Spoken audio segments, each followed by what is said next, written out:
দীর্ঘ ১৭ বছর কারাবাসের পর মুক্তি পেয়েছেন সাবেক স্বরাষ্ট্র প্রতিমন্ত্রী লুৎফুজ্জামান বাবর। সকল মামলায় খালাস পাওয়ার পর বৃহস্পতিবার ঢাকা কেন্দ্রীয় কারাগার থেকে মুক্তি পান এই বিএনপি নেতা। পরে নেতাকর্মীদের নিয়ে জিয়াউর রহমানের সমাধিতে শ্রদ্ধা জানান তিনি। চট্টগ্রামের আলোচিত 10 ট্রাক অস্ত্র চোরাচালান মামলায় সাবেক স্বরাষ্ট্র প্রতিমন্ত্রী লুৎফুজ্জামান বাবরকে ফাঁসির আদেশ দেয়া হলেও পরে যাবজ্জীবন কারাদণ্ড দেয় আদালত। যারা এনেছে বা যেই চক্র এনেছে তারা ডেফিনেটলি এই দেশের এই জনগণের শত্রু।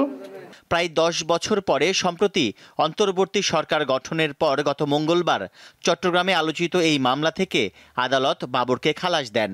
2007 সালের 28 মে গ্রেপ্তার হন লুৎফুজ্জামান বাবর। এরপর বিভিন্ন মামলায় তার দণ্ড হয়।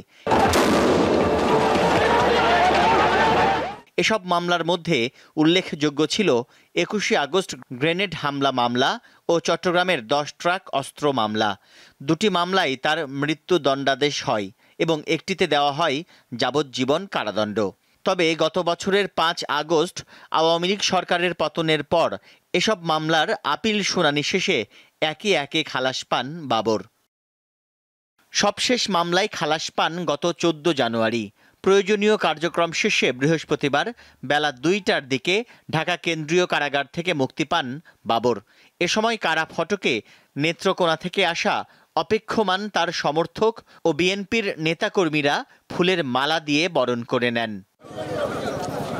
কারাগার থেকে সরাসরি বিএনপির প্রতিষ্ঠাতা সাবেক রাষ্ট্রপতি জিয়াউর রহমানের কবরে শ্রদ্ধা জানাতে যান সাবেক স্বরাষ্ট্র প্রতিমন্ত্রী।